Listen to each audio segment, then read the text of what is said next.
Olá, querido irmão e irmã que acompanha a Diocese de Apucarana no YouTube. Que alegria podermos gravar mais esta aula sobre o nosso Catecismo da Igreja Católica. Esse instrumento tão válido de evangelização e que nos auxilia tanto no nosso processo catequético. Já gravamos 2 outros vídeos acerca do Catecismo. No primeiro deles, nós fizemos uma introdução e no segundo, abordamos a celebração da fé, os sacramentos e a liturgia. Hoje nós queremos falar um pouco sobre a terceira parte do Catecismo da Igreja Católica, que diz respeito à fé vivida, ao agir cristão. O cristão não é do mundo, mas está inserido no mundo e tem por obrigação santificar o mundo e o ambiente no qual vive. E esta santificação do ambiente se dá não apenas através de pregações, palavras e orações, mas fundamentalmente por meio do nosso modo de viver. Viver de modo moralmente correto, segundo a vontade de Deus.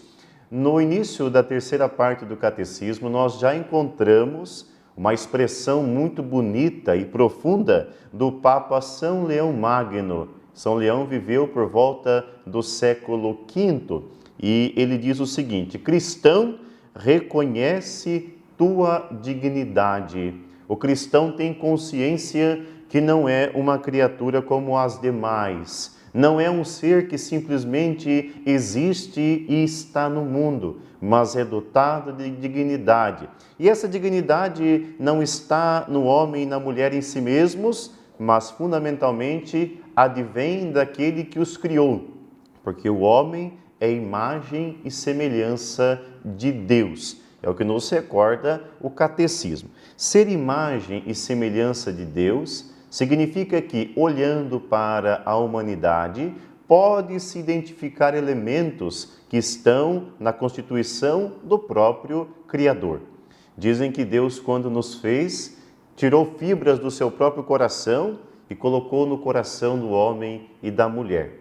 Olhando para os demais seres, nós percebemos que somos diferentes. Em nosso coração existe o amor, a fé, a responsabilidade. Em nosso ser existem a liberdade, a razão, enfim, elementos que são constitutivos da natureza divina e que, por amor a nós, o Senhor depositou também em nosso coração. Somos imagem e semelhança de Deus e nisto consiste a nossa vocação cristã. E ao longo da nossa vida, caminhando por este vale de lágrimas, em meio às coisas que passam, podermos alcançar as que não passam e sermos realmente imagens e semelhanças do Senhor. Nós temos uma oração na igreja, uma jaculatória que dizemos: Jesus, manso e humilde de coração, fazei o nosso coração semelhante ao vosso.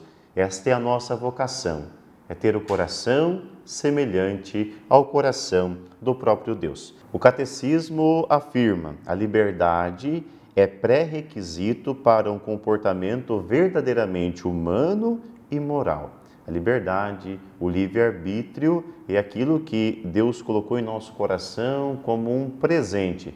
Nós não somos escravos e Deus precisou fazer-nos livres para assim sermos, de fato, filhos. O filho não é escravo, o filho tem em si a primazia da liberdade. O Catecismo também nos apresenta a importância da consciência. O ser humano é um ser consciente e a consciência ilumina o nosso agir moral. Segundo os especialistas em teologia moral, a consciência é a voz de Deus em nosso ser. Nós temos noção do que é certo, errado, de quando estamos em pecado ou quando estamos agindo de modo moralmente correto, à medida que a nossa consciência nos interpela. Ela nos questiona e aponta em nós aquilo que não está de acordo com a vontade do Senhor. É a voz de Deus em nossa vida, julga a moralidade de nossas ações e por isso nós somos obrigados a segui-la. Essa é uma máxima interessante na moral católica. Nós devemos seguir a nossa consciência. E isso será aplicado às muitas instâncias da nossa vivência de fé.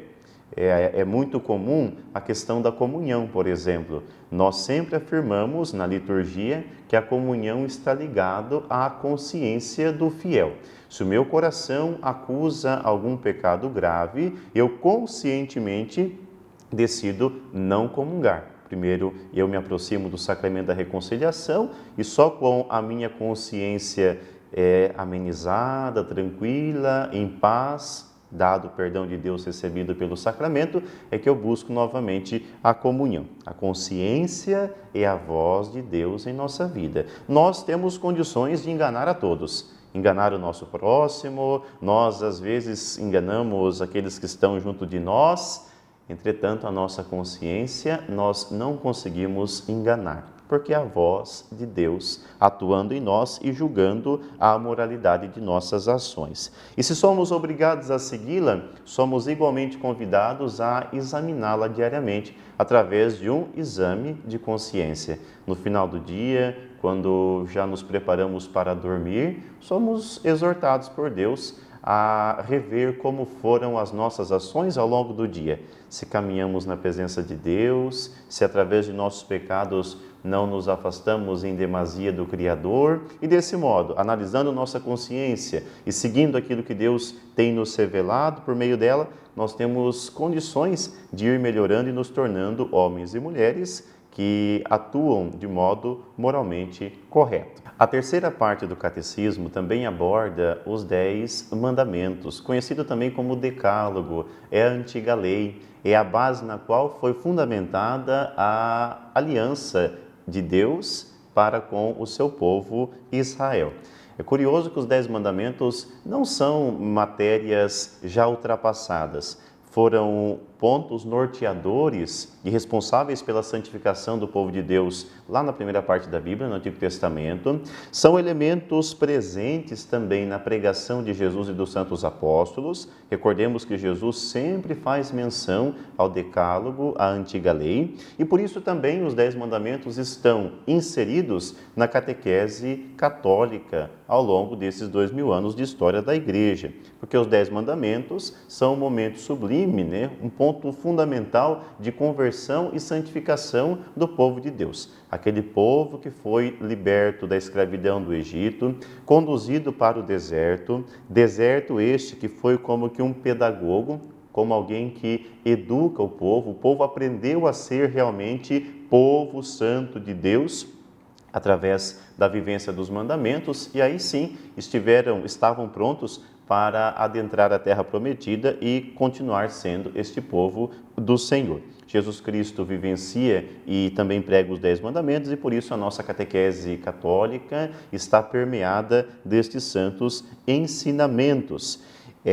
Então os 10 mandamentos todos estão relacionados também a virtudes e a um correto agir moral. O Catecismo da Igreja nos recorda que o primeiro mandamento está relacionado às virtudes teologais, fé, esperança e caridade. São virtudes que favorecem a nossa comunhão com Deus. A fé é a resposta do homem a Deus que se revela, a esperança é aquilo que nos move, sempre esperando, sempre aguardando a realização de novos céus e nova terra, e também a caridade, que de acordo com São Paulo, é a maior das virtudes. Se eu não tivesse amor, eu nada seria. Quando nós pecamos contra a fé, contra a esperança e contra a caridade, nós estamos deixando de amar a Deus sobre todas as coisas, indo na contramão do primeiro mandamento. O segundo e o terceiro mandamento, eles dizem respeito à santificação do nome de Deus e também à santificação do dia do Senhor. Da mesma forma como o povo de Israel santificou o nome de Deus e conseguiu estabelecer um dia e disse, este é o dia do Senhor, nós também, como povo de Deus, peregrino, rumo à eternidade, somos convidados pela Igreja e pelo próprio Deus a santificarmos, guardarmos, preservarmos o nome do Altíssimo com nossas vidas e o nosso coração e também dedicarmos um dia da nossa semana ao culto divino e ao Senhor. É o dia que nós chamamos de domingo, né? Dies Domini, dia do Senhor. O quarto mandamento fala acerca da família, um valor tão fundamental e que por vezes tem sido tão atacado e até mesmo esquecido. Honrar pai e mãe, é um mandamento familiar. O quinto mandamento está em relação à vida, não matar. Não matar fisicamente, evidentemente, mas também evitar as muitas situações que promovem morte, que geram todo tipo de ameaça e atentado contra a vida. O sexto mandamento é um chamado à castidade. Uma virtude igualmente necessária, a virtude da castidade. O sétimo mandamento está relacionado à virtude da justiça. Nós recordamos, não furtar, mas, além disso, vivenciar a justiça do reino, sermos homens e mulheres verdadeiramente justos. O oitavo mandamento está relacionado à virtude da veracidade, não levantar falso testemunho. Homens e mulheres que são transparentes, íntegros, que vivenciam a verdade em seu coração e que também testemunham a verdade em relação ao próximo.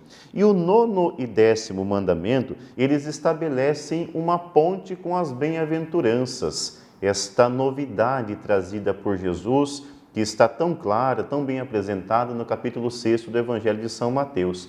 Bem-aventurados os pobres, bem-aventurados os mansos, os humildes. Quando é uma ponte em relação às bem-aventuranças, quando nos apresenta a necessidade da pobreza e também da pureza de coração. Não cobiçar a mulher alheia e não cobiçar a mulher do próximo. As bem-aventuranças serão abordadas no capítulo 4 do Catecismo da Igreja Católica.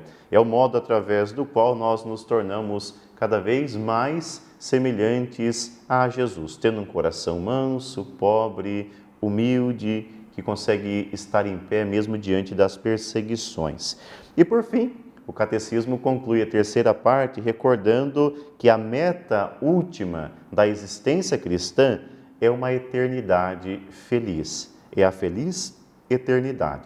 Nós vivemos, sim, alguns momentos de felicidade, alegria, mas nesta caminhada diária cotidiana, tais alegrias e felicidades não são eternas. Nós caminhamos por meio delas, almejando um dia recebermos a felicidade eterna, as eternas alegrias. É o céu.